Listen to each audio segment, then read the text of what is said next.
stava a succedere no bordello.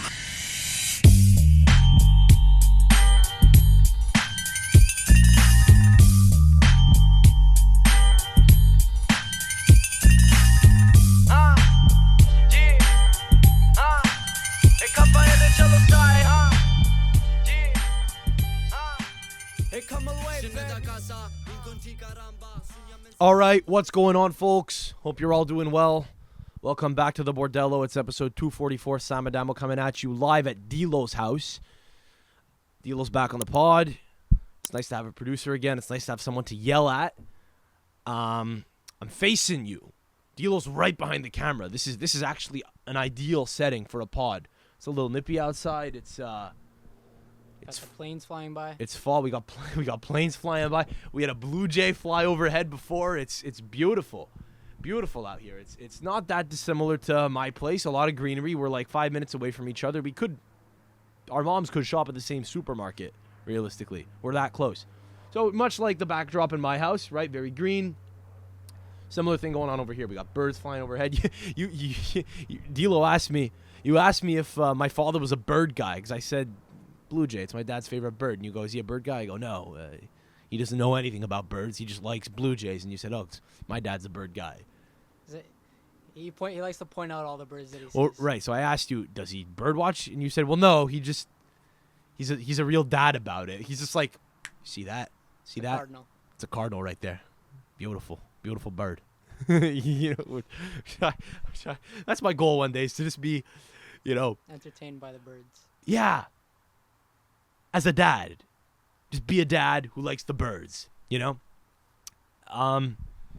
The dad who likes the birds isn't all that concerned about the war in Yemen, you know?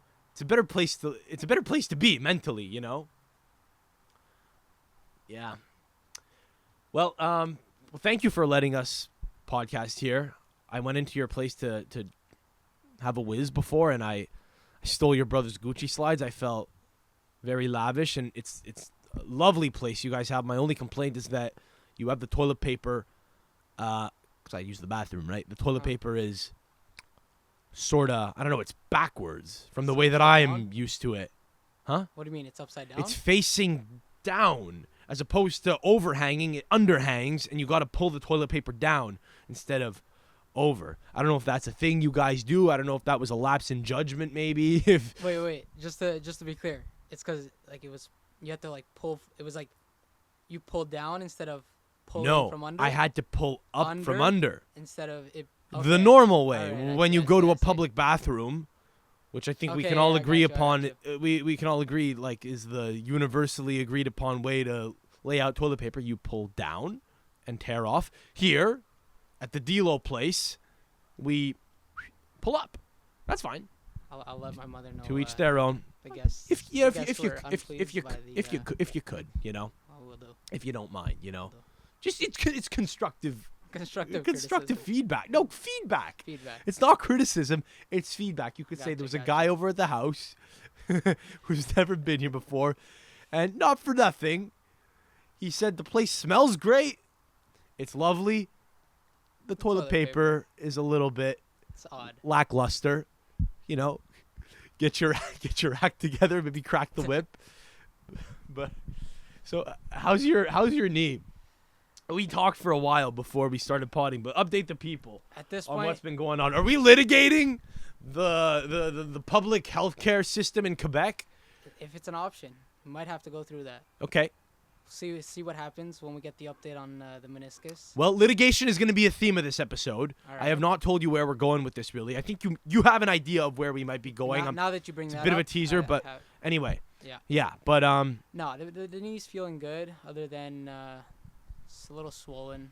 It's a mental game at this point because I can realistically walk on it with a little limp, but because they did my meniscus, I gotta use crutches and keep a brace on and keep it straight and not put any weight on it. So can you just make sure to speak up? Like try to project your voice. I'm sorry. I know I fucked. This is a little behind the scenes shit, but I fucked up. I took the wrong wire, so your mic is not picking you up as clearly as me. In fact, I'm seeing nothing register here. As long as you can hear yourself, I you're hear good. Myself. Yeah. Okay, you should be fine. Sorry. It's a little lower, but Okay, that's no Yeah. problem. But you might want to just project. Yeah, gotcha.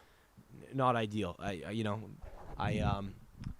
had one job. I had to show up with the stuff. You were hosting me.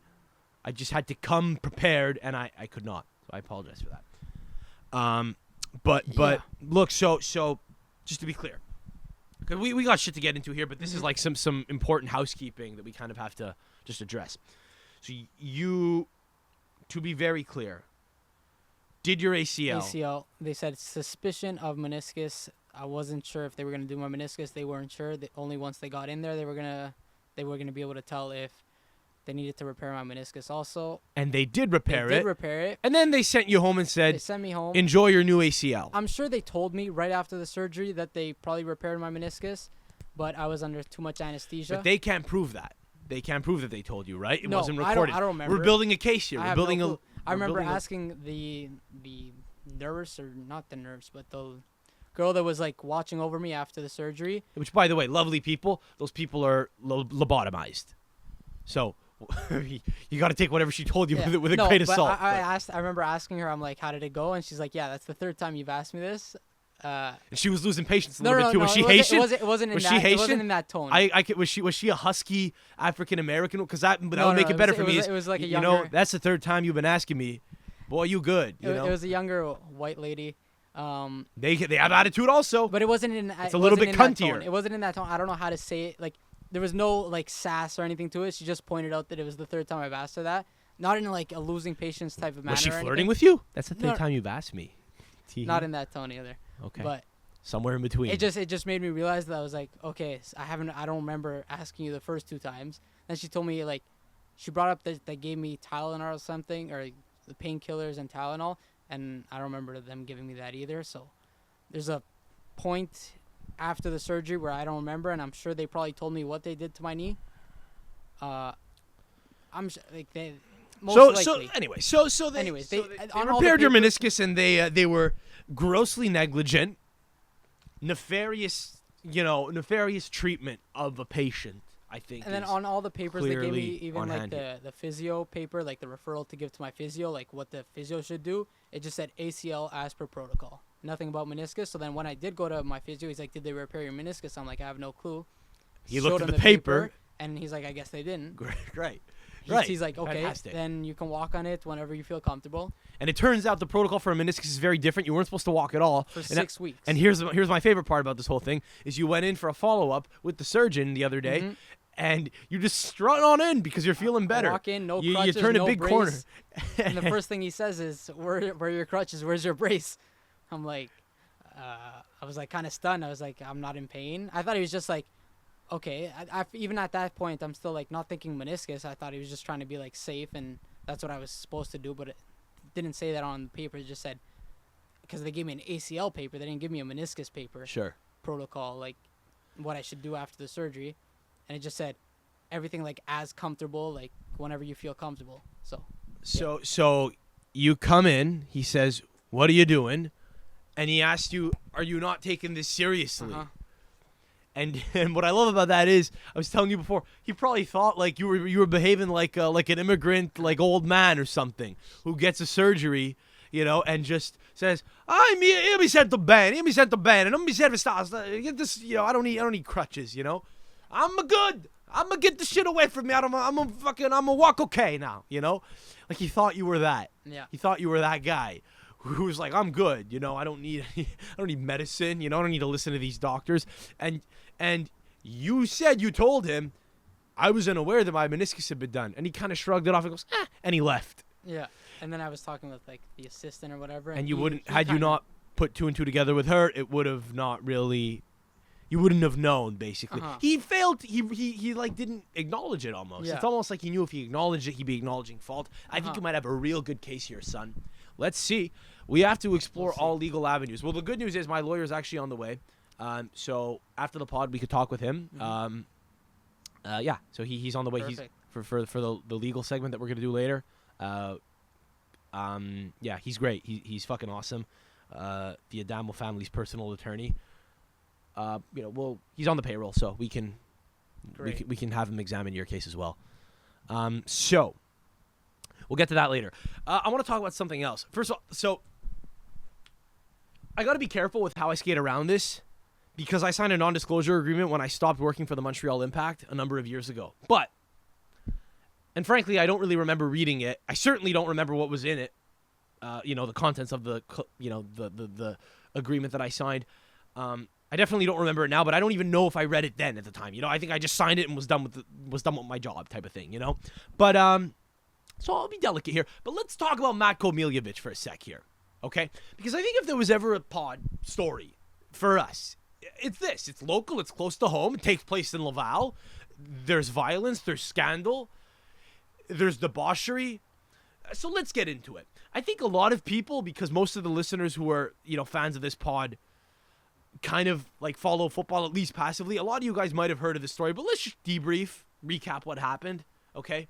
We could do this. This is a public story. This is not insider information or anything.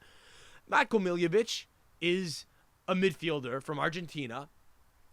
He was a footballer for the Montreal Impact, for CF Montreal in the MLS, and he recently was embroiled in a very delicate situation.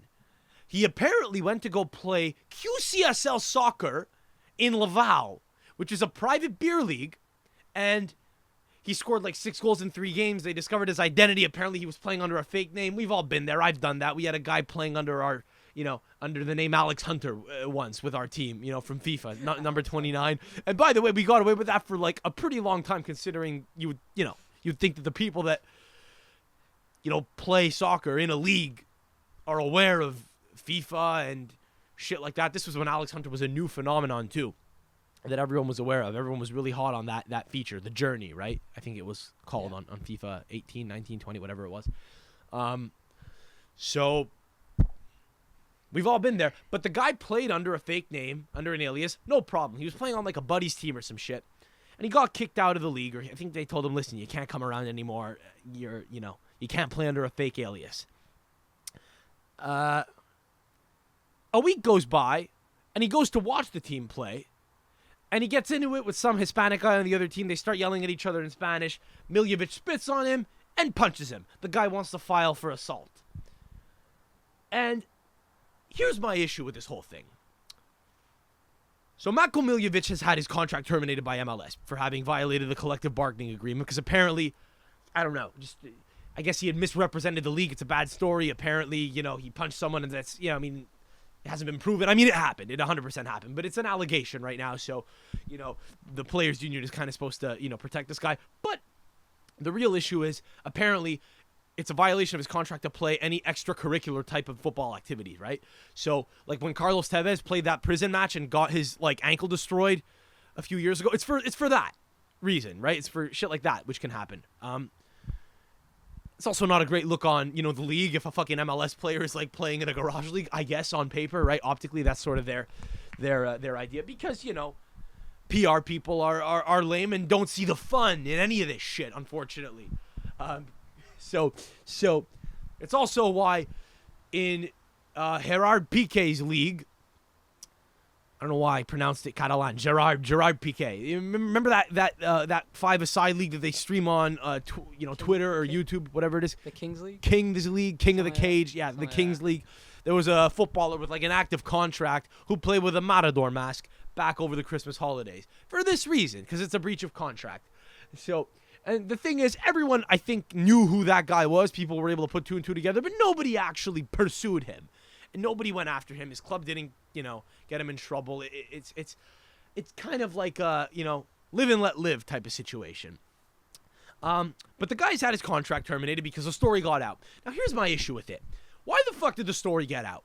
Why the fuck did the story of Matko Milovic get out? Now, this could be like an urban legend type thing where everyone knows about it in the community. It should not leave Montreal. It should be on Twitter, and that's it. There should not be articles written about it. There could be allegations, and the team could defend the player. But unfortunately, QCSL is actually to blame here. QCSL is an organization which nobody who listens to this pod is aware of because it's a local Montreal organization. So I will shed some light on it here and say it's everything that you might expect.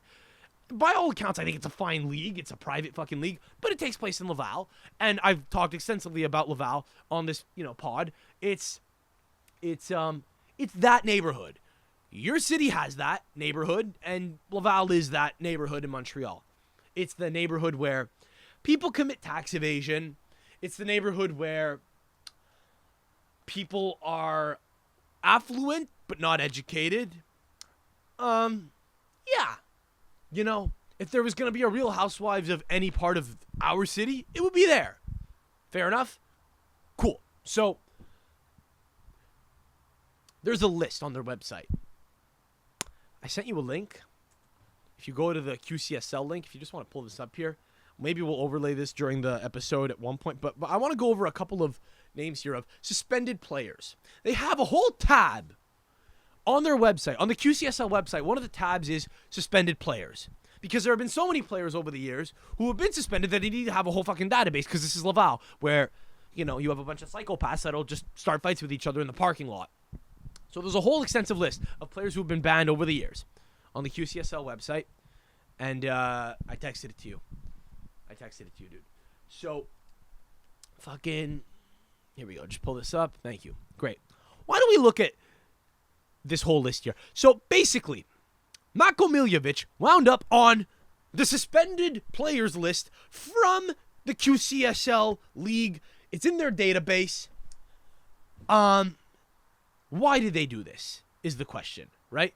And I'll tell you why. The reason they did this, DiLo, is because the league takes themselves way more seriously than they need to. This list, this extensive list that they have with photos and you know, a list of infractions and the club they played on and the day of the week that they played on is probably a little excessive, but I guess in the context of the league is important. But you do not need to sandbag a guy like Milovic, who's a pro player who's going to get in trouble for this. But here's why they did it. They did it because it's kind of cool. It's a vibe for them. It's a really interesting thing for them to have a player from the local pro team on their website among the list of suspended players. For jokes. They did it for jokes. They don't understand the magnitude of what they did. They ruined the kid's life. You understand that? They didn't care. They're stupid. They just did it because they thought, this is rich. This is rich, bro. Bro, that's rich. Bro, it's fucking Milovic. We'll put him on the website. That, or they either take it way too seriously and it's way too try-hard. Click on the link. Suspended indefinitely. Mako Milovic. Just pull it up here. We'll overlay this. Here we go. There he is. He had his picture taken. He had a mugshot taken, I guess. I don't know when he would have posed for a picture. Playing under a Foog's name. I guess he actually had a picture taken and just posed under a Foog's name. The audacity of the guy to think that, you know, he wouldn't get, like, noticed in a local football league where presumably at least, like, a number of the people that play are aware of the one pro team in the city and who's playing for that team. Here's what I like about this website, right, is they have the guy's age. They have a whole profile on him. They have his stats. And one of the tabs here, they have this for any player. They have ethnic origin. Because it's Laval, bro. Ethnic origin, Canadian. This guy, who's another guy? Justin Andalus. That's not a Canadian name, by the way. That's not what ethnic means. His ethnic origin, I will tell you one thing, is not Canadian. This guy. This guy needs to pay his fine. It's $20. It's a $20 fine, that guy. Let's read some of the other names who Mako Milovic is gracing the list of suspended players. This guy suspended 4 times. With QCSL. Who? Pull him up. What's his name? Gabriel Francisco Martinez. Yeah, I wonder what his ethnic origin is, too. I'll bet you it's Canadian, right? Is that what it says? Yeah, Canadian. Staming, you fucking Canadian. Ugats. This guy has an eyebrow slit, and he looks like he narrowly avoided, you know, a life with Mara Salvatrucha fucking 13, MS-13, dude. I don't know why they have the ethnic origin of the player on the website. What the fuck is that? Nationality? They trying to be like a cosmopolitan league? Look at us. We have, you know, the player's national affiliation, you know, in case he ever wants to declare for his country. Just a crazy website, you know, run by crazy people, a crazy league in Laval. And they decided to list the guy whose life was going to get wrecked by this on their website. They couldn't keep their mouth shut. They had to fucking list it. By the way, I think this was done after he punched the guy as a spectator. But that was done as a spectator. It was done as a guy in the complex. Ban him from the complex, not from the league. He didn't do anything wrong as a player. Can we not just let the matter get solved privately between the two actors or the two parties involved? You know? It's kind of fucking nuts to suspend the guy for a thing that happened when he was not playing, right? Like, why don't you just say... I got distracted by this team. I'm just disappointed. They came up with a great name, Crystal Meth Palace, but then they're rocking the Venezia kits in their team picture. Crystal Meth Palace. Yeah, bro. I mean... Great name, just terrible Crystal Meth Palace. These leagues need to chill, bro. People in these leagues with these fucking... The number 69 on Crystal Meth Palace has nothing going on in his life. You understand that? There's nothing going on in his life. Bro, it's going to be funny, bro. I'll be number 69, bro. Every fucking team in these leagues around the world has a number 69. 69. Fuck. There has to be one on any fucking team. The guy who wore number 69 on SSC Bomber, the team I played on, rode a motorcycle. You know? Number 69 is going to ride a motorcycle. I don't know, man. QCSL, what the fuck are you doing, bro? What the fuck is going on? What's the point of sandbagging the guy when it could have been a private matter that they just kept quiet about? They couldn't keep their mouth shut. Don't you know? He's a pro. You're supposed to treat him differently. He's supposed to get preferential treatment. Right? Like, I don't know. Let's call them. Let's call QCSL. Let's see if we can get, like, the scoop here. Because no one's talking about the thing that actually matters here, which is the fact that they fucked up and they're a bunch of scumbags. Most people are saying Milovic is a bonehead. Tony Marinaro was coming out saying, you know, an old school media guy in Montreal, some radio guy. Bonehead decision. Mako Milovic, what are you doing? You're breaching your contract. He's a 22-year-old guy. We've all been there, dude. He's your friend who went to the fucking field and punched somebody. We're calling them now. We gotta pull up their website here. Where's their contact tab? While you do this, what are some other fucking great names? Abubakar Mohammadi. Suspended for life from QCSL. Like, I don't know. Just joining this prestigious list. Contactez nous. Scroll down. Great. Let's see what this yields. I believe the guy's name is, I think it's Chris. We're going to ask for Chris. I'm not going to block my number like a coward. We'll own it.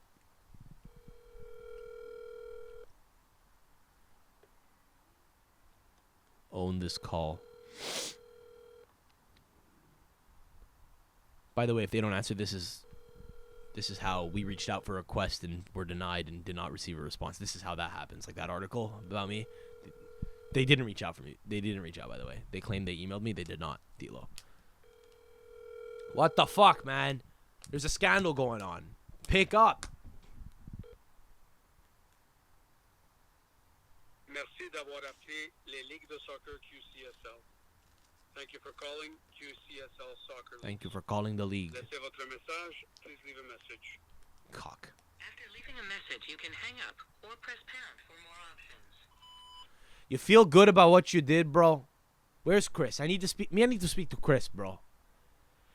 Chris, let me tell you something, bro. You fucked up with this Milovic shit. But the guy, nobody knew he was there. It would have been on fucking Twitter and that's it, bro. And now instead, the fucking guy's out of a contract because you take your league fucking seriously. You think it's the fucking World Cup, you. Mosi tu mo. Quebec Calcetto League. It's a fucking beautiful game. You can't let the fucking guy play. Bro, come on. You say you don't play no more. And you let the complex let the complex handle all the rest there, bro. He's gonna get arrested by that's on him. Let him flee the country, bro. It's not your fucking problem. Call me back. It's Johnny. Well, that segment's not as good as I thought it was gonna be. I was hoping we can have a little dialogue, but I don't know. We're shooting like 1 for 5 on the prank calls. The prank calls are really gonna have to. We're gonna have to reconsider what we're doing with these prank calls. We're gonna have to set up a like a callback time, with some of these people, That's what I'm thinking. What's going on? My laptop fucking dead. That's mine. Oh, it's you. Okay, Jesus Christ. I was freaking out because when this laptop dies, we lose the whole fucking pod and the audio goes goes kaput. Well, we'll see. Maybe he'll call me back. I don't think so. I don't think he's gonna want to call back. Maybe I'll have to call back from like to Johnny.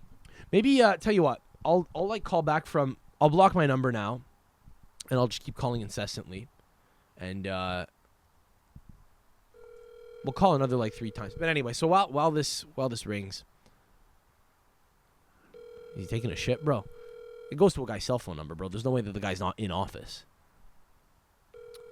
Anyway, he's not gonna pick up. But so, I was watching the games on the weekend, and I have not renewed Fubo. I was telling you because I realized that streaming is so much a fucking guy, fucking Chris, bro, cock. This isn't over. We're gonna have to call him back at some point. But so I was streaming a game on the weekend because I don't have Fubo anymore, and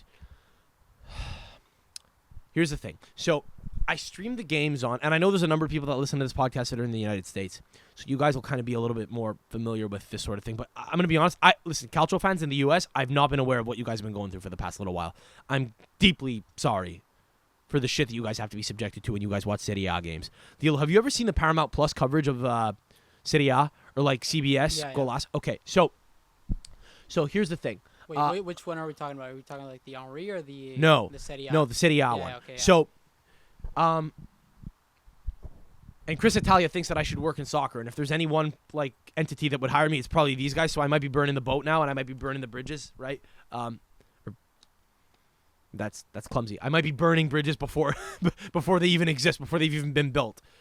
But I do have to say, like, I was watching the game on a stream, and the stream it gave me was the American stream.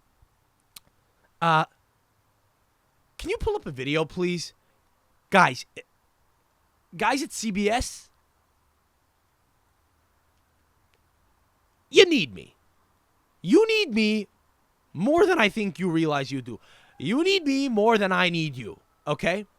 I believe that I could probably just do this forever and make no money with it and be happy. I don't need you, but you guys need a panel that at least is able to like broach subjects that are interesting. I want to pull up. I videotaped this, dude, because I was floored. So this is like the Marco Messina panel, right, from the IFTV guy, the panel that he's on. You want me to pull up the video you sent me? Just pull up the video. Yeah, can you maybe play it on the mic? Even if the ball looks out here, because the ball is spherical, like it still will be above the line. But still, she gave a great explanation. Though I didn't realize that semi-automated offside also gets the touch line. So then we know for sure that the ball was still in. Just don't get that on the broadcast clearly. Yeah, and I really... That's the level of analysis you're getting from this network, okay? So again, I've never watched Serie A on this network before because the way it works in Canada is Fubo gives you the international Italian stream, right? Or the international Italian broadcast. Or the international English broadcast, but I mean like the international Serie A English broadcast. And, so I've never actually seen the panel in action. I've only ever seen clips. And I've thought what I've thought, whatever. But seeing them in action, dude, I mean, I don't know who the fuck... First of all, who's hiring these people? I don't know who these fucking people are. I mean, there's an African American gentleman who's on because diversity, I suppose. I don't know what he has to do with he didn't raise any interesting points the whole time I was listening to him. And then you got but listen, let's go through the panel here. You have the host who's British and a woman. Okay, great. You got she's the Kate Abdo. They couldn't get Kate Abdo, so they got her. Great. You got the diversity hire. Then you've got this guy.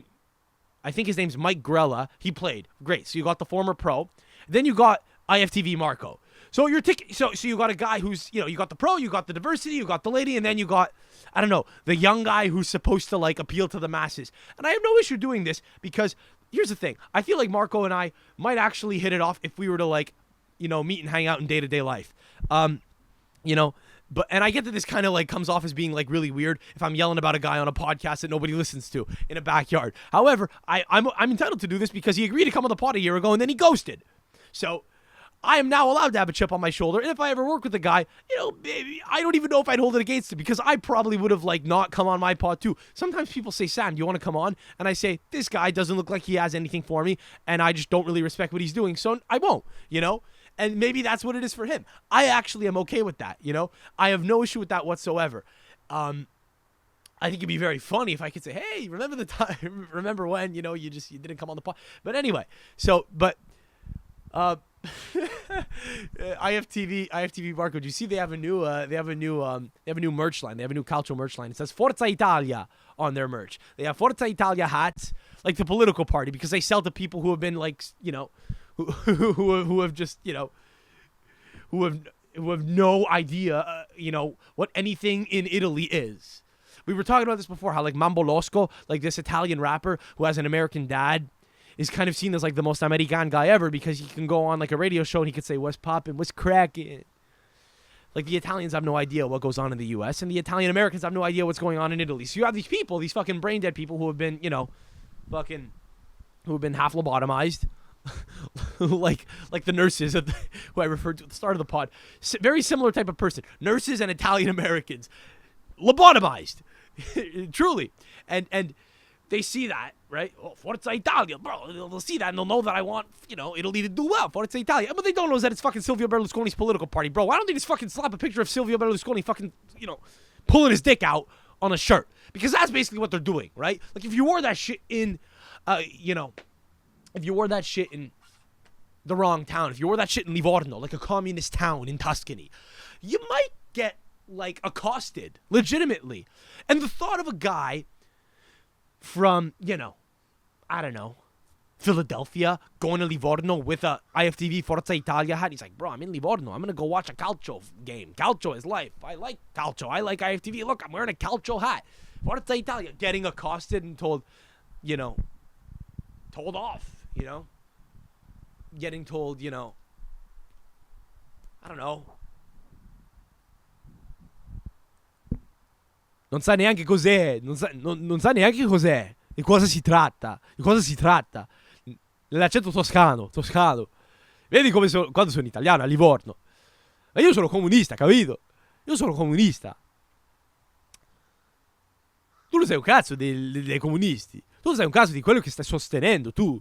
Stai sostenendo quel pagliaccio. Like, and the guy's like, hey, paisan, what's up? He goes full Paulie Walnuts, commendatore. So. But yeah, so that's who they have on that network, and I don't believe they'll ever hire me, but I think they should, and I think they could seriously use it. And I'm kidding, of course. This is all satire, and I'm sure the diversity hire isn't a diversity hire, and I'm sure he might have been a footballer too. I don't know if he was a much better footballer than me. I'm sure he's very well qualified for the job. Who cares? But the whole thing, dude. So I'm watching this horrible halftime show. Of these, these fucking rigatoni fucking rouse pasta sauce in a jar motherfuckers talking to other, lobotomized Italian Americans about the game which we just witnessed, talking about, the ball's round, so right. And that's the analysis, and then it cuts to the hostess, who then just keeps plugging Paramount Plus. The whole thing is a walking ad for Paramount Plus. You can catch all the matches on Paramount Plus. You can subscribe to Paramount Plus for 50% off right now. Like, dude, if you came out and bashed The Godfather or some like Paramount production, your nose would start bleeding like you were having an aneurysm, and you would die live on air. A little red dot would appear on your forehead. They would spike your coffee, dude, and you just like your brains would just start bleeding out of your nose. You go, I don't feel too well. I think I'm gonna sit this one out, and then you'll just die in the green room mysteriously. Paramount just dissolves you in a vat of acid underneath the studio. I don't know. He went out for a drive, and no one ever saw him again. The whole thing is just a walking ad for Paramount Plus. You're just a slave to Paramount if you work there. Like, if you come out and say you didn't care for The Godfather, like that Family Guy episode, It's over for you. It's over for you also because you're going to have a bunch of because you're going to have, the hostess who's like, what do you mean you don't like The Godfather? What do you mean you don't like it? It's a great Italian piece of cinema. Obviously, all the listeners love Italian culture, so I must defend it at all costs. So, I don't know. I might just buy Fubo again, dude, if I got a fucking stream on that shit. I don't know. I mean, I don't think I'm alone on this. I think a lot of people think it's, una schifezza. But hire me. Hire me and see how long I last. The beauty of this is none of them are going to see it. And if they ever hire me, I'm just going to take this episode down. And if it's too late and someone wants to ruin me and screenshots this and leaks it, that's okay too. Me getting fired before I even get hired is funny too. Right? Forza Italia. Forza Italia. Dude.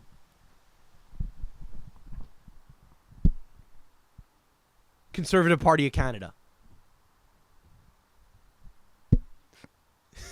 Lega Nord. This would be like if you had like a fucking football league in, in like, the northern provinces of Italy. And you just create merch. Northern League, Lega Nord. So I don't know. You just create like a regional league in Italy. Like Serie A. Serie A is like divided among like the regions. You have like Central Italy, Northern Italy, Southern Italy, right? It would be like if they had like a fucking, the Northern League was the name of the league. Just comes off as weird. I don't know. Is he here? Okay. Ladies and gentlemen, just stay off camera. Ladies and gentlemen, my lawyer is here. And we're going to make a call. My lawyer's going to make a phone call. As you're all aware, an article was recently written about me in a Mohawk journal, in a Mohawk newspaper, on the Kanawake Reserve after I alluded to them in the podcast. By the way, very happy that you never showed your face on the pod, buddy. It's at times like this that I realize that, you might have done well to stay anonymous, and we probably should have mentioned that your grandfather lives there, right? Just the one Italian man on that res. They're gonna fucking start like graffitiing his mailbox. Should we cut that out? It's probably fine, right? Yeah, it's fine. He's a respected member of the community. He'll just if you see him, just tell him disavow anything Sam Adamo ever says. But anyway, so I mean, we've talked about this before. Like we're kind of past this now, but it is kind of a thing which I do want to kind of just circle back on here because I realized that we can milk this for a little more content than we milked it for, and like I'm okay with the article having been written. Like it was a little bit like malicious, obviously. Like they omitted a ton of shit that I said in the following episode, and by the way, like. So the comic I had on who no longer wants me to refer to him by name, even though it's easily discoverable and you could go back to the episode and, hear his name. But I'm not allowed to say his name anymore, so I will respect his wish and not say his name. I mean, he has demonstrated pretty clearly that he's a lot less comfortable with, like, just discussing matters that might be a little uncomfortable. And what happened on that episode was oftentimes I'd bring up something and he'd kind of like shift away from it. And I never had a chance to close the parenthesis. So like in isolation, it looks like I said stuff on it, on its own, which, at face value might be perceived a certain way. Now, it's also not an incorrect thing that I was saying, but it's a little like abrasive and it's like unnecessary. It might have come across as like unnecessarily, rude, whatever. But, whatever. So that's what happened. That's what happened on, that whole episode. A thing was said. And they quoted me in this article. And actually, at one point, I thought it was a total misquote. I listened back. They quoted me exactly to a T. I mean, they kind of omitted, a like here and there or, or what I mean is. So they did omit it a little. And obviously, you don't get tone in a quote. But it does make it all a little more, like, funny. And again, I think it's a great article because my favorite part about it is it's written unironically and, it's writing, it writes about me in, like, a very serious matter. I think my favorite quote from that article was in the following episode of the podcast, Adamo lamented the fact that he will no longer be able to frequent the poker club and golf club in Kanawake, which he previously enjoyed. like just absurd. Just, like, that's funnier. You don't realize that makes it funnier, and that makes, like, that makes the whole thing seem more endearing and funny, right? But anyway, so I think the article's funny. I never addressed the fact that an article was written, so I'll address it with you now. Like it was written. It's really funny, and the fact that it's out there, I think, is like just funny. Like, it's fucking hilarious because it was written by like a schizo, like a fucking retard, right? And I think, like, literally, I think her profile has social justice warrior or has social justice writer in her blurb. So anyone who were to read the article and see who wrote it would be like, oh, this is obviously written by a fucking mentally unwell person. But I actually sent it to a couple of my friends, whatever, and they're like, clearly they're taking this out of context. Like, you could even the way it's written, they were able to tell, like, you're just, like, fucking around. Like, well, it's funny, right? Of course, but that's the point. It's a funny article, and that's why I'm very happy to have it out there. However, here's the thing: the comic who shall remain nameless, who was on the pod, is a little more perturbed by it than me, and we're still talking about it occasionally, and I'm realizing that I think I might prefer to this whole chapter go, like, be done, right? So that he may not have to worry about it anymore, and that in 6 months it doesn't come up again, and I have to keep addressing it with him privately, and he's a good guy. I like the guy very much, but he's anyway. But I don't want to have to keep dealing with it, and for his sake, I think it might be better if the article's gone. Now, again, personally, selfishly, I don't give a shit whether the article exists or not, but. What time is it, by the way? 4:55. Fuck, I think they're closed. Shit. Well, this this is all gone by the wayside then. Okay, well, anyway, I'll talk about what it is we were gonna do in a sec. But fuck, so I guess this is gonna be a big teaser. And we're gonna have to fucking do the big. We're gonna have to do this next week, maybe. But okay. Yo, bro, listen. Go back to the office. We'll talk after. Stick around. We're gonna. DiLo has to talk to you after. Thanks for just have a seat. Sorry, just talking to the lawyer. So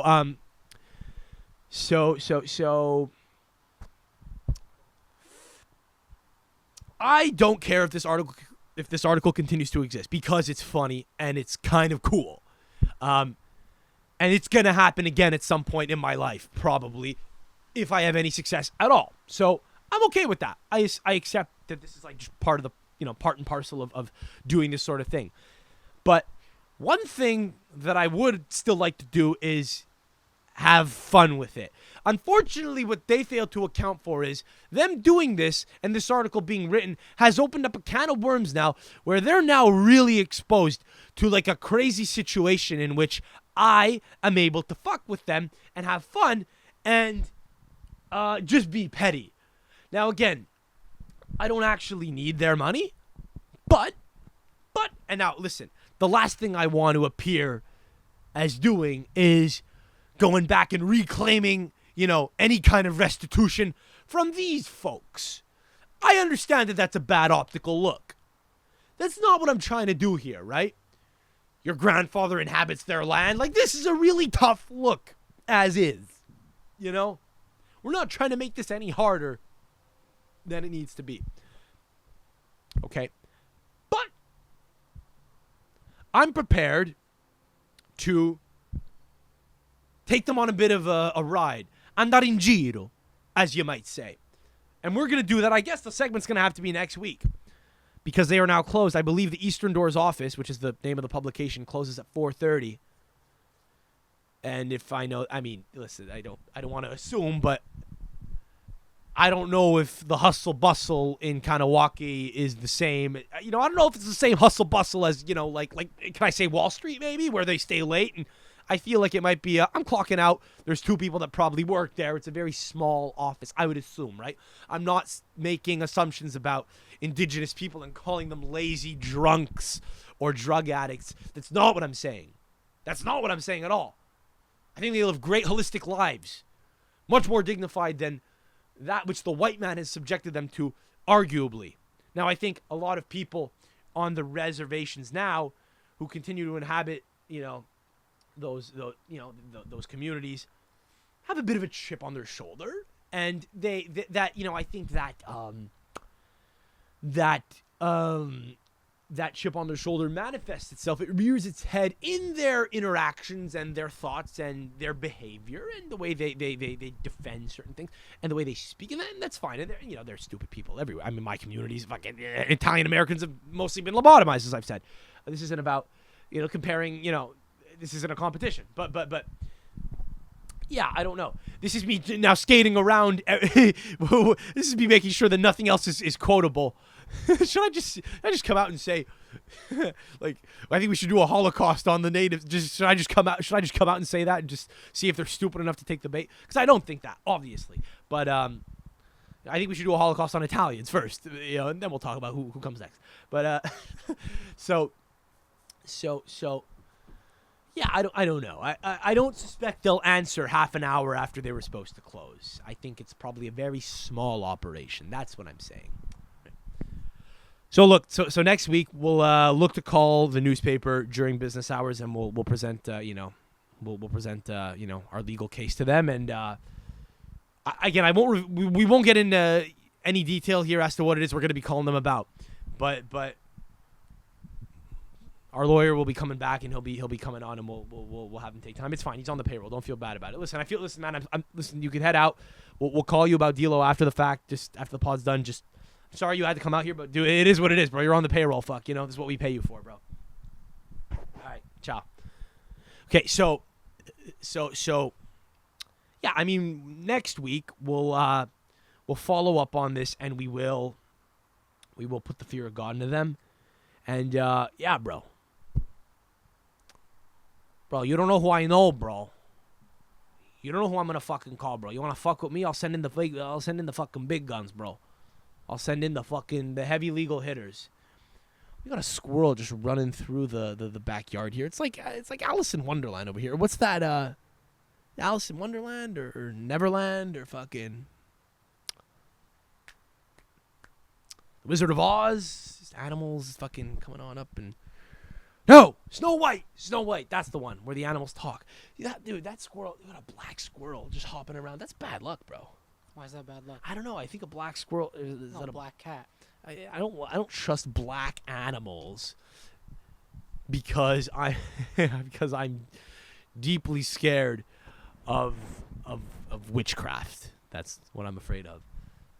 How crazy would it be if rats hopped around like squirrels? Imagine if you had rats hopping around in alleys. You just see them in your backyard. Oh my god. But yeah, I mean, we'll call in the big guns. We'll call in the legal expert next week, and we'll give him another call. Okay, so I want to take the pod home with this fun segment here, which we're gonna bring back. This never really took off, but a year ago, we began doing like advice. Like if you email into the pod, we'll read your email. We'll kind of give you a read on what it is we think you should do. Kind of just, I guess relationship advice, fucking, advice at work, or whatever the fuck. I don't know, any issues that are going on in your life. Because that's who you should be reaching out to as you to play armchair psychiatrist, the guy who's at war with a nothing newspaper on an indigenous reservation south of Montreal. That's the guy. That's the guy who you want. The guy who the guy who has ADD and sees a black squirrel fucking hop on through the frame and says, wouldn't it be crazy if they were like if rats were like these things here, bro? But I think I have a lot to offer. I think I have decent advice to share, and so we're gonna do that now. We got an email in from a listener who I think is having relationship advice. He's having relationship issues. And by the way, I've not read this at all. I have no idea what this email says, so I'm reading this with virgin eyes for the first time now. And yeah, so again, if you want to email in, any stories or queries or whatever the fuck, you could DM me or you could email it into calciopodcast@gmail.com. And yeah, if it's interesting, we'll read it on the pod. We'll give you a little advice. So let's get into it right now. All right. So this is from a listener who says, my impeding love life. Hi, Sam. Hope this email finds you well. My love life over the past 3 months has been eventful. To start things off, my girlfriend of 3 years broke things off with me for the reason of wanting to better herself, and figure out what she wants to do in life. Being in her 20s, not feeling fulfilled, it's totally understandable, right? Anyways, 3 months go by, and I meet this girl. Now, this girl and I have known each other for 2 years. Sorry, excuse me. Jesus. I don't fucking not wearing my glasses. I'm going to bring the laptop a little closer. Excuse me. Can you actually zoom in, DiLo? Yeah. You able to zoom in? Okay, great. That's better. Appreciate it. Thanks. Cool. Okay, 3 months go by, and I meet this girl. Right, so he meets this new girl. Now, this girl and I have known each other for years. We hit it off and start fooling around. One night after a tickle fight, she whips out this question. Quote, I really want you to ask me out to be your girlfriend, unquote. Obviously, things were going well, but I wasn't sure about dating someone right after a big breakup. We ended up talking it out and started dating shortly thereafter. Okay, hang on. Issue right off the bat. First of all, I'm sorry about your girlfriend of 3 years breaking up with you. That sucks. That's shitty. It's, part of life. It's some shit that happens in your 20s. As you said, it's a very normal thing, right? Oftentimes, people do kind of have these, quarter-life crises where they say, I need to see how things would work another way, right? If you're in your, mid to early 20s, if you're about our age, and you've been dating for 3 years, that's a pretty long-ass time, right? If you started dating at 20 years old, you're 23, 24 now, whatever it is, again, I'm assuming. But if you're 24 years old, you started dating at 21, a thing starts to happen around your mid-20s, I think, where you start to realize that, it's time to be an adult, and you have to kind of make decisions, and sometimes that's a little daunting, and people do run from that, and that's, that's fine, whatever. I don't know if you'd ever consider revisiting it with this girl or not, I don't know, but whatever. That's shitty, but it's part of life. Shit happens, right? There's nothing wrong with fooling around with another girl right away. The thing that I'm most sussed out about here is the fact that DiLo, the fact that she said, "Are you gonna ask me to be your girlfriend?" I've never understood that. You're shaking your head. No, you agree, right? Yeah. What is that? Yeah. What is that? Are you gonna ask me to be my girlfriend? He's not proposing to you. Why does he have to ask? You are or you aren't. What's going on? What is this thing that you think you're entering into? It's not you don't have to ratify the collective bargaining agreement and enter into some fucking long-term contract. You're gonna ask me to be your girlfriend? Bitch, you ask him. Fuck. You say, what are we? So right off the bat, I don't know. I mean, I hope you don't love this girl, but I don't know. I don't know. I don't like this girl right away. I don't know why. I don't know why. She sounds weird. Then again, I mean, that is a little bit more respectful, or I mean, I don't know if it's more respectable. It's more respectful of the guy to ask than to say, I mean, the sec word I was going to use was the N word. So pretend I'm saying the N word. I never use that word, but what you doing? What do you think we off, son? Like I feel like that kind of attitude and sass. Let's say brother, what you think this is, man? What you think? I'm just gonna wait around for you? That's almost that's kind of a nightmare too. So maybe that's just kind of the type of person that I, as a crazy person want.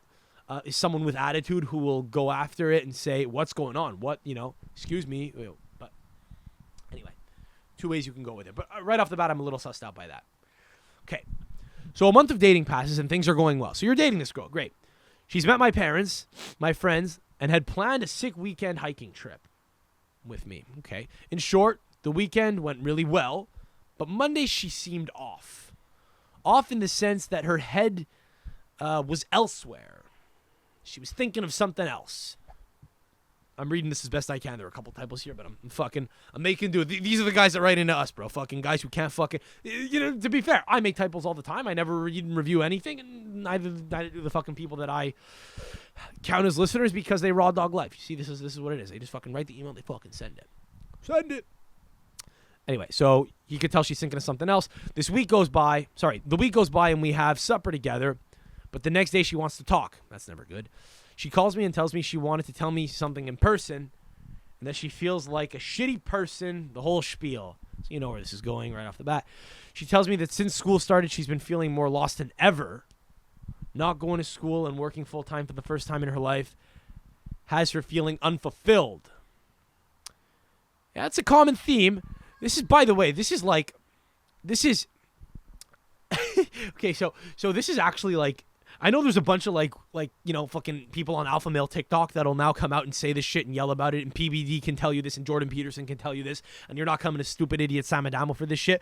But, and I get that this isn't like funny or original, but the reality is, like, they're really like, as funny as it is to fuck with women and say, oh, just stay home, there really is something to be said about a woman who just is taken care of, who doesn't have to like worry about like her existence and shit and what she's doing and fulfillment, because fulfillment just naturally comes from having kids. By the way, I don't want to have kids tomorrow. Like, I'm deeply scared about what is to come, but I do understand like that the point of existing is to just have kids, and as the woman, as the one who bears the children, who has to take time off to let her body recover, there's like this natural thing that happens where she's going to be closer to the kids she nurses.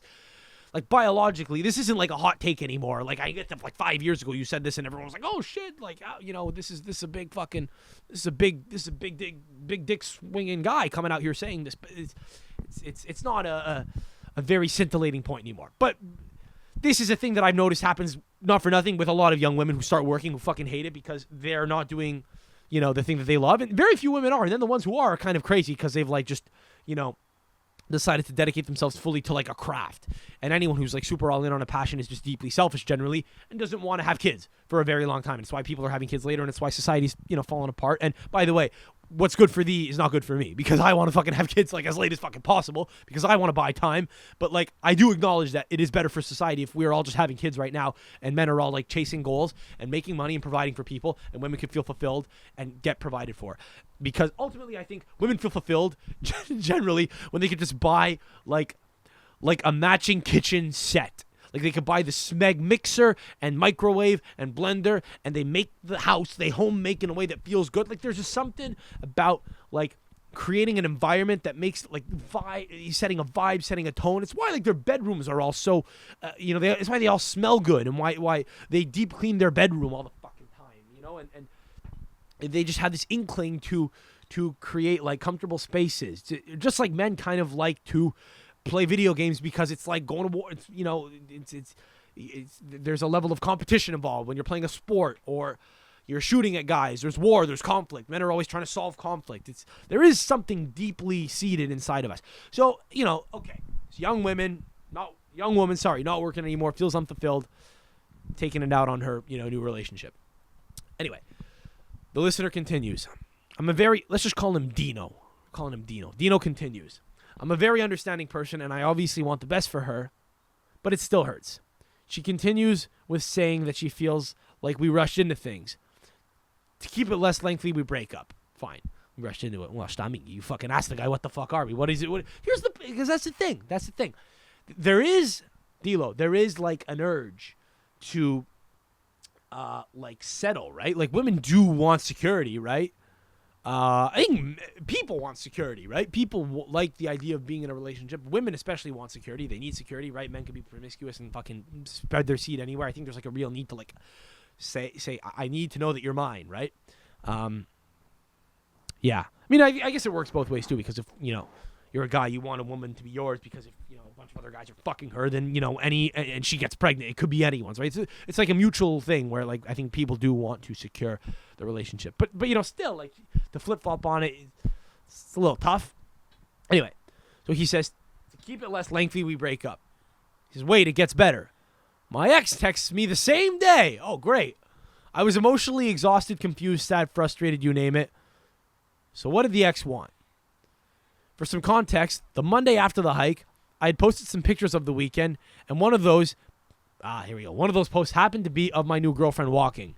Knowing it was going to start shit, I mentioned it to her, and I don't know who her is. I'm assuming it's the ex-girlfriend. Knowing it was going to start shit, I mentioned... Okay, sorry. Okay, knowing it was going to start shit, I mentioned it to her, and... Jesus, that bird fucking cawing in the background is piercing. Knowing it was going to start shit, I mentioned it to her, and explained that it could create drama, so I won't tag you. And then I get a text the day after from my buddy's girlfriend, who happens to be best friends with my other ex, the 3-year relationship girl. The text reads, "Hey, hope all is well. Texted me." Fuck, I don't know if I was supposed to use names there. We'll blur it out. We'll blank it out. Fine, thank you. Yeah, we'll just note that. Okay. Okay, I'm going to change the name now. Dina and Dino. Dina text. No, that's confusing. Wait, what do we call her? Teresa? Teresa Judah? Fine. Let's go with a really wop name. Angelina. All right, great. So the text reads, I'm all over the map here. I'm gonna just power through this and then we'll kind of give an assessment after because I'm all over the fucking map here. I'm riffing like my fucking ADD's not letting me get through this. So his ex-girlfriend's best friend texts and the text reads, hey, hope all is well. Oh, fuck, I said the name again. Jesus Christ, okay, we're gonna have to blur out the names here. All right, hey, Dino, hope all is well. Angelina texted me to get her stuff back and she sends me a list. That's fucked that Angelina didn't text him herself.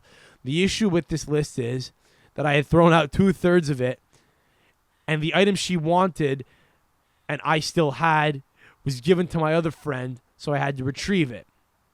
Other friend. I guess he means not the girlfriend. I guess it's another friend. Anyway, finally the text that Angelina sent me said something along the lines of, I'd like to apologize about being petty.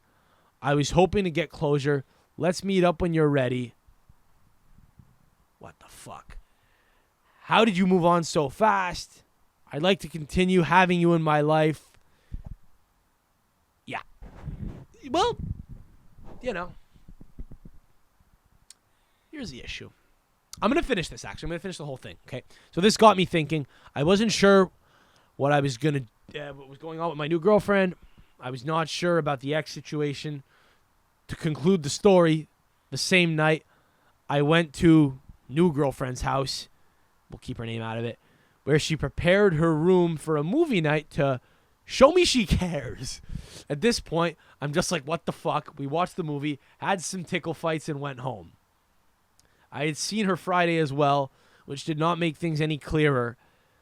We have no title, and we're exclusive, and is not actively looking for something else. Jeez, hang on, I read that like shit. The sentence was a little all over the map here. Hang on, I got to do that again. Sorry. I had seen her Friday as well, which did not make things any clearer. We have no title, and we're exclusive, and neither of us is actively looking for someone. I think he means she's not looking for someone else. So at this point, I want to call it a day, go our separate ways, because the last thing I want is finding out she slept with someone else while we're in this situationship. I also think that calling it off could allow me to move on. Realistically, we're friends with benefits. But do I need more friends? So I'm going to be honest, buddy. You lost me a little bit with the last paragraph. I don't know. Anyway, he says, sorry for the length of this email. Best regard, Dino. Well, thank you for the email, Dino. I'll admit you lost me a little bit at the end. DiLo, are you lost? By the way, I realize this is confusing how he's Dino and you're DiLo, but Yeah, the end lost me also. You're a little off at the. Hang on, let's try to break this down here. So, who's her? Who's her? The ex, I think. Okay, no, he's like the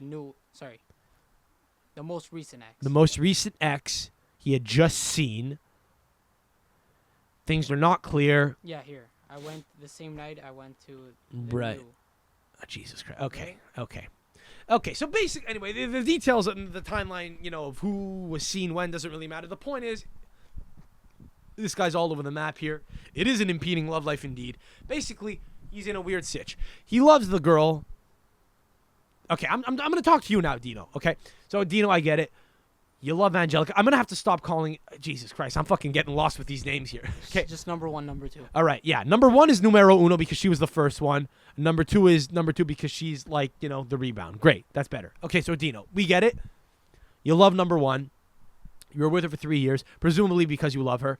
And she ended it, which meant that you were prepared to keep going on with the relationship, and that was obviously tough on you. Now, I get it. When you're a dude, you gotta wet your beak when you're done, right? Because what are you gonna do? Like, unless she dies and you're like, fuck it, I'm swearing off women forever. Like, she was like it for me. I'm gonna be a widower forever.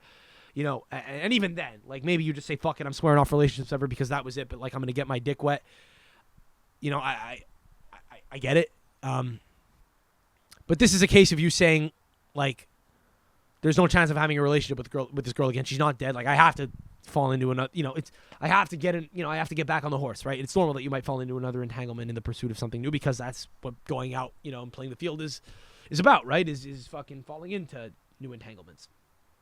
So obviously you don't have to feel guilty about like finding a new girl in it or anything, right? It's just girl number one obviously made it really difficult on you because she chose to call things, and she did it because she needed to find herself.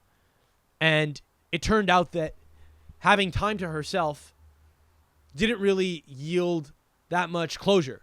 It's not like she was like, I can't have Dino around anymore. He was the problem. She was still working on it.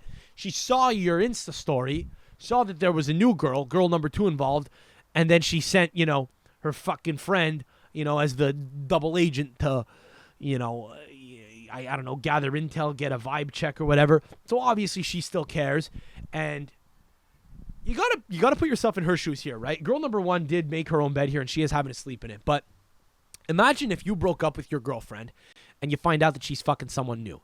Now, personally, that would sicken me to the point that I wouldn't be able to fucking live, because it's just like the most disgusting thought on earth, right? And at that point, I don't even know if you want to get back with her. You're like, fuck, she ruined, like she's been ravaged by someone else. Like I get it, right? But that's what's happening to her here. As far as you're concerned, she's been working on herself, and you're the one who's been, out gallivanting now, which, by the way, you're allowed to do. So she now kind of has to deal with it. Yeah, man, I go back to the old girl. Is that horrible? Is that horrible advice? I think you got to go back to the. If you're gonna date one, I take that back. Hang on. So here's the thing, Dino. Dino never clarifies here if he really likes girl number two. I'm sure that the tickle fights are nice because it's new, it's novel. But it seems like she's a little confused herself. And it seems like you can't really... If I were you, the right advice here is to say, I got to take like the, female empowerment approach here and say, you're a king. You got to fucking respect yourself. You got to tell that bitch to, take it or leave it, and you'll keep fucking, but you can't promise her nothing. But I get it. You sound like a sensitive guy.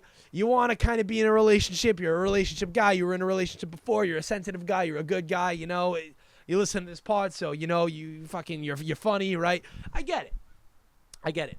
But realistically, what are the odds that, the new girl who you're getting into tickle fights with, who you're kind of like passively getting into a relationship, is like gonna be the woman that you want to, sow your seed with, right? Like, what are the odds that like right after breaking up with a new, with a girl, you meet a new one and she's like the one? It can happen, but it might just be a case of a rebound here, dude. It's hard without knowing anything about the specifics. You haven't really gotten into your feelings for the specific girls. So for that reason, I'd say you probably could just...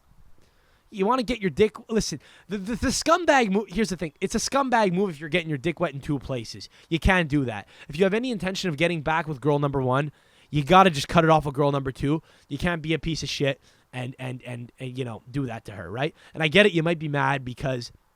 She created this dynamic. It's her fault to an extent, but what you should do is you kind of have to sit down with both. And I'm not kidding you here. This is kind of like a really autistic thing to do, but I think you need to sit down with both, have a talk about where their head's at, try to pan out what it would look like with either, and then privately weigh the pros and cons of both. It could be that moving on and, being single and playing the field might just be the best move.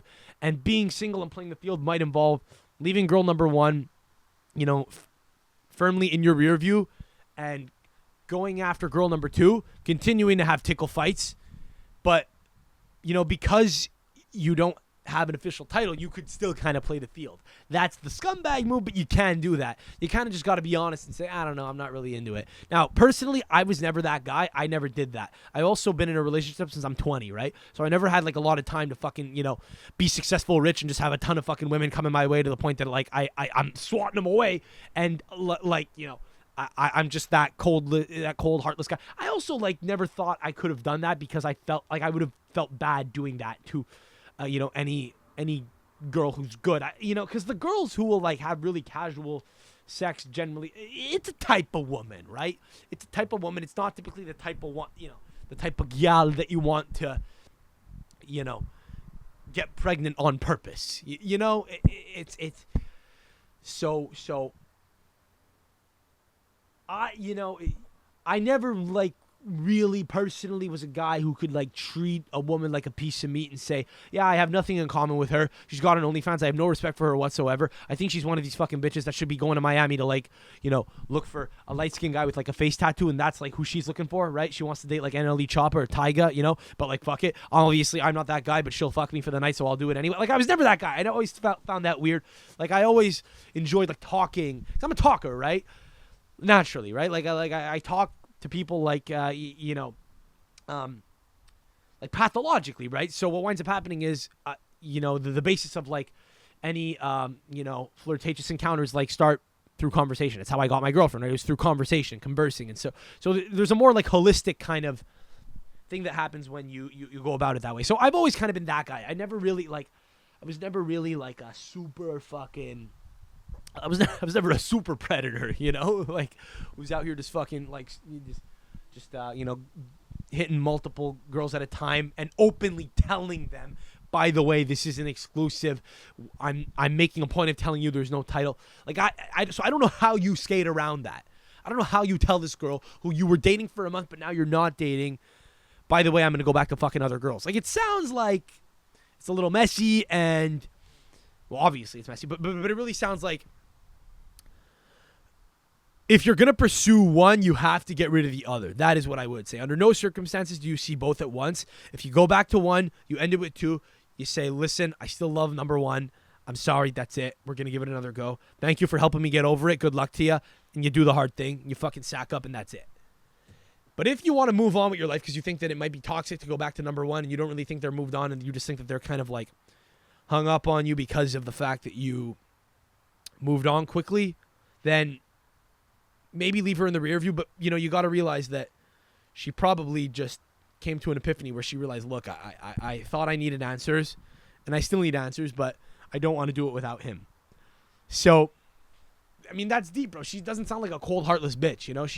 She made an effort to reach back out to you because she wants something to do with you. There's probably a reason why you were together for 3 years. Yeah, I don't know. You don't have kids, so, you don't owe it. You don't owe it to anyone, right? But you probably know her family pretty well. I don't know if that is really important to you at all, but there's probably some grandfathered in shit that, listen, you got to do what's best for you, but if you see a future with the other girl and you saw one 3 months ago, I don't see how a whole hell of a lot would have changed. And the fact that you're entertaining thoughts, like the thought of like getting back with her and the thought of even just talking to her at all, I mean, kind of tells you everything you need to know. So I think you got to just kind of, if you want to have a few more tickle fights while you're a fun single man, do your thing, get it the fuck out of your system if that's what you feel you got to do. But go back to number one and do it quickly is what I would say. Don't let it fester. Just probably do it when it just do it once the time's right and have a couple of conversations with her. Set the new bar for what the relationship is and should be. And if before if before you re-enter this new dynamic with her, you got to do what you got to do it, but do it quickly, get it out of the way, and that's it, because it's an empty pursuit. It gets boring real quick to be single and be like fielding multiple prospects. It's exhausting. It's not productive either. There is more value in having stability in one woman. So that's what I would say, buddy.